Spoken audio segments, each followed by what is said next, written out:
Hi guys. I'm gonna take a break from my normal, so exciting video topics of my weight loss and diet routines. And I'm gonna talk a little bit about Ehlers-Danlos Syndrome.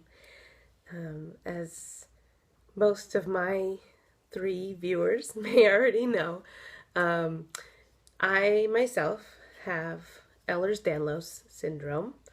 It's also referred to as EDS for short.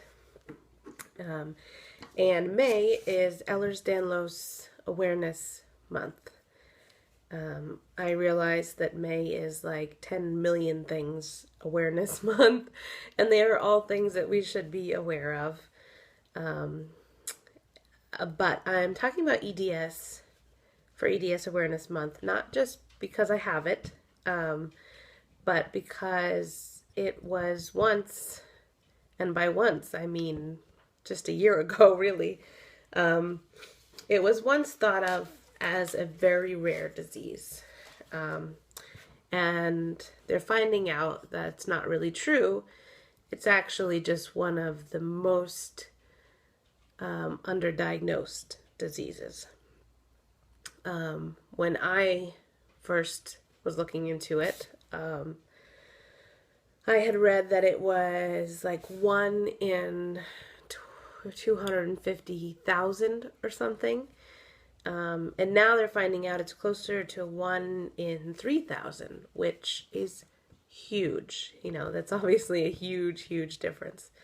So I wanted to talk about it so that people are aware of it, because you or someone you may know may have it and have never been diagnosed.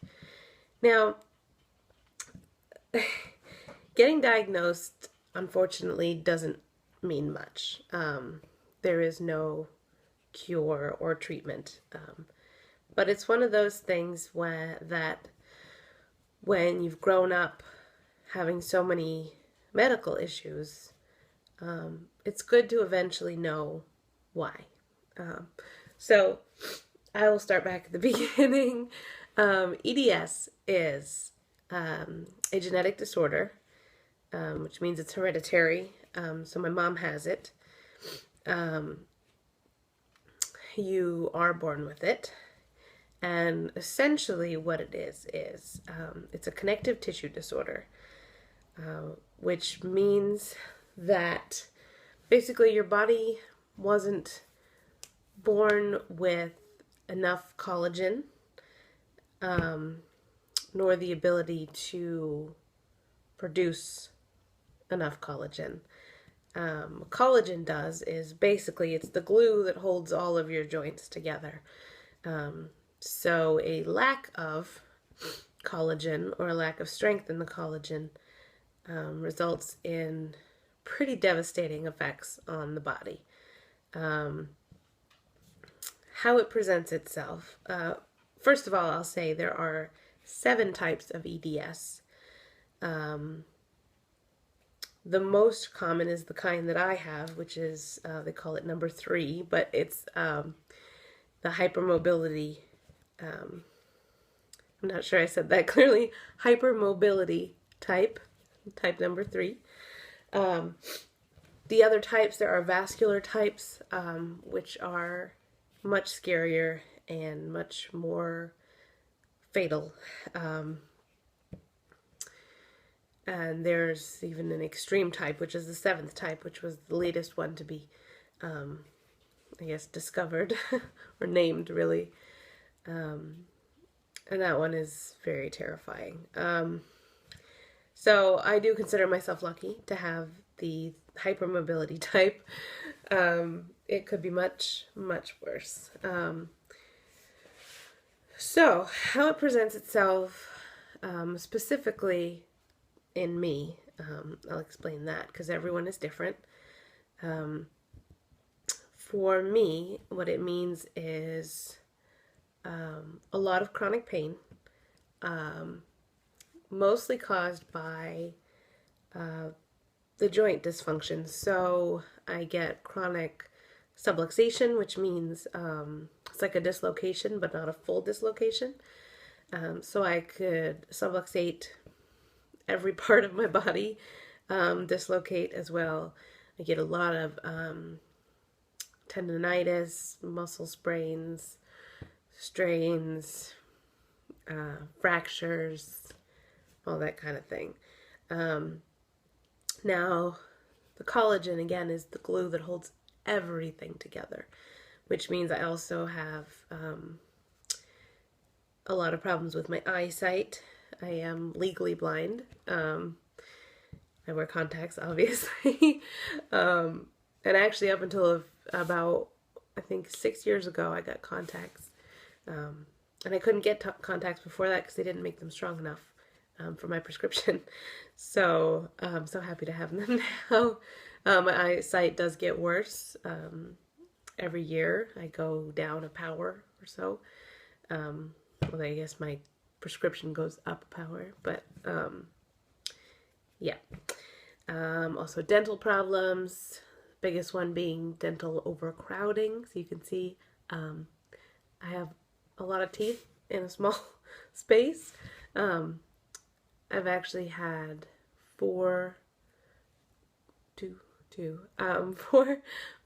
removed on both sides, which makes room for my... Oh, sorry. Sorry about that. It seems as though I always get a call from Joel as soon as I'm trying to film something. He's on his way home, so there you go. I gotta think about where I left off. I never talked about my teeth. Oh, yeah, so I was gonna say, when my mom was 19 years old, her mouth actually collapsed because of the dental overcrowding, and they had to take everything out, and she's had dentures since she was 19, so again, of course, she wasn't diagnosed then with this, so they couldn't have known, and they didn't know with me either. It's just that it was, had my wisdom teeth out, and then, you know, they kind of figured out that things were a little wonky in there, so had some more teeth out. Yeah, so what else? I mean, clearly the joint stuff is, for me, the biggest obstacle, as it is for most people with this type. With the vascular type, you know, a big issue is, you know, your heart. And basically what they check for is because the collagen helps the little valves in your heart be strong, because they're opening and closing and opening and closing, opening and closing. The lack of collagen actually makes it a little lax, and your heart could just stop functioning properly. So every year I get my heart checked to make sure. So far so good. Yeah, so how it really, aside from chronic pain, you know, how it really affects me in my day-to-day life is with everything, honestly. You know, daily anything. Going up and down the stairs, I often, my little kneecap pops out of place. That's been happening a long time, since I was like 10. So, you know, my knees can buckle. I can dislocate my ankles just going up the stairs. I can throw out my shoulder by trying to put away the dishes at the wrong angle.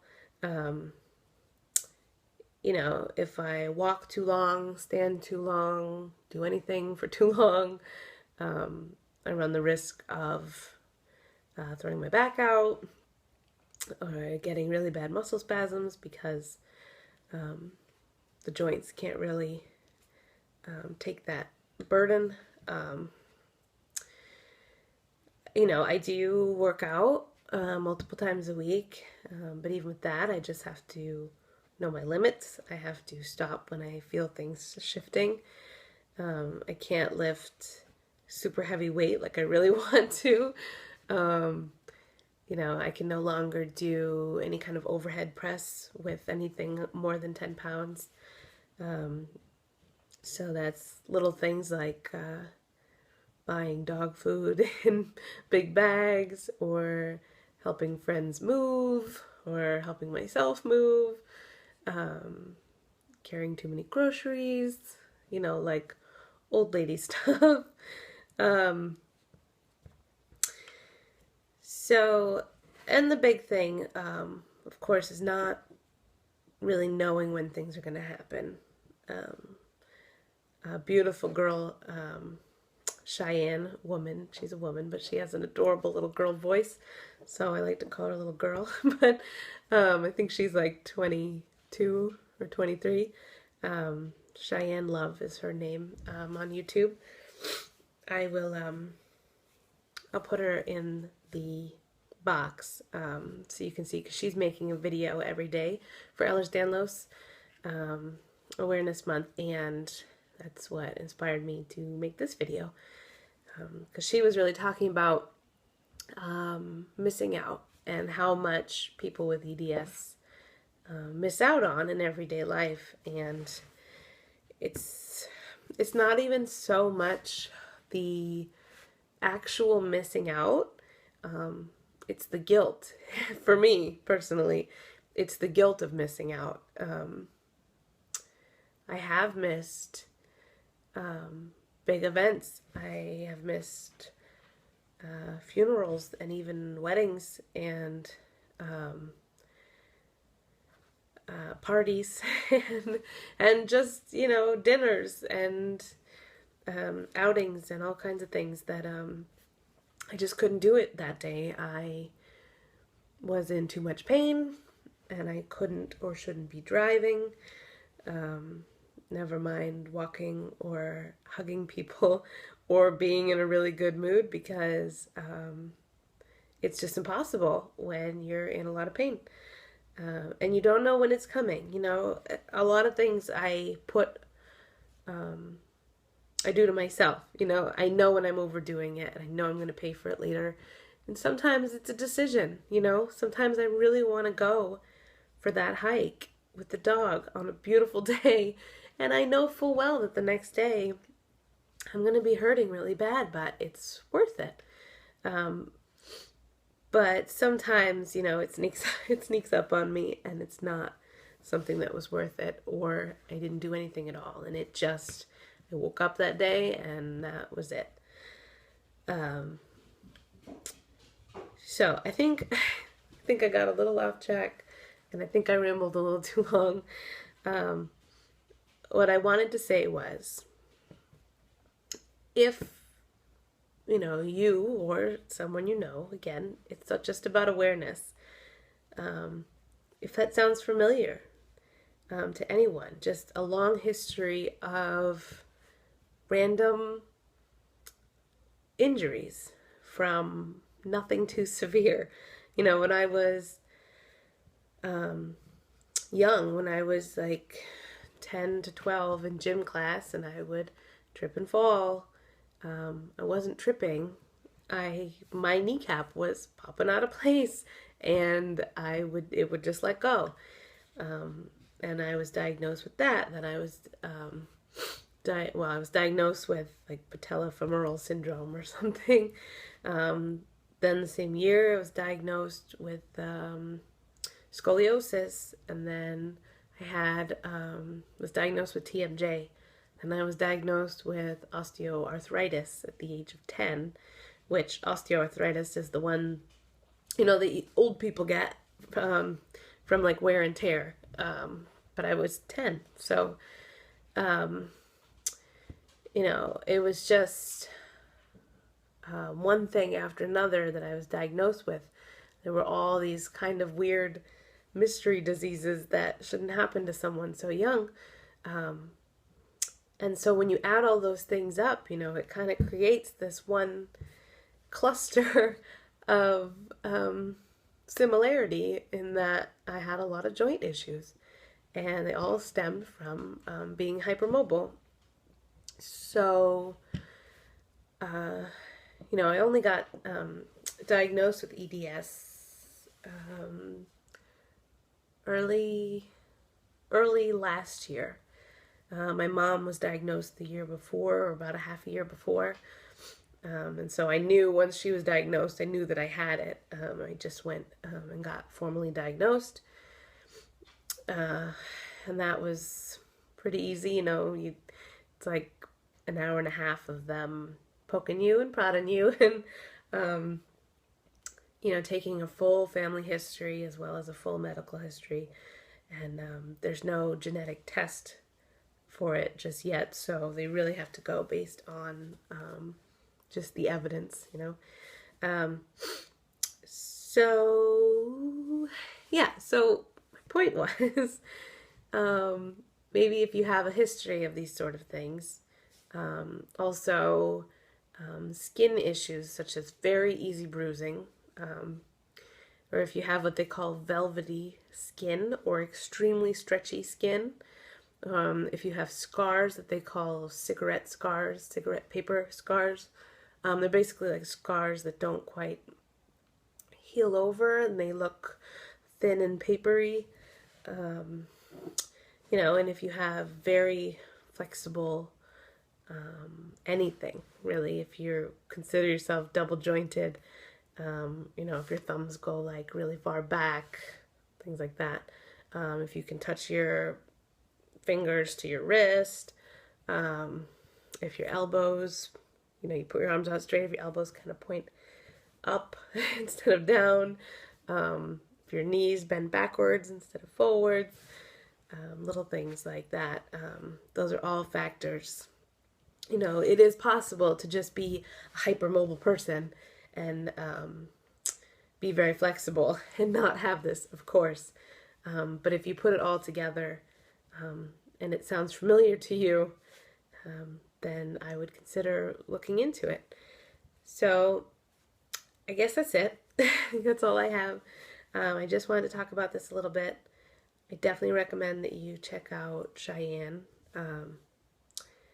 She breaks my heart with her videos because she is so sweet and she goes through so much, and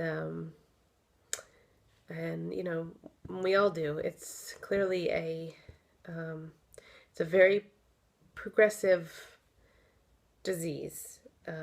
Your body can really only handle so much. So if you're starting out with a really faulty one, every year that you get older, it's harder and harder. Okay, that's it. I hope this wasn't too boring. And I hope that someone actually sat through it. So that's it. I hope you have a good night. Bye.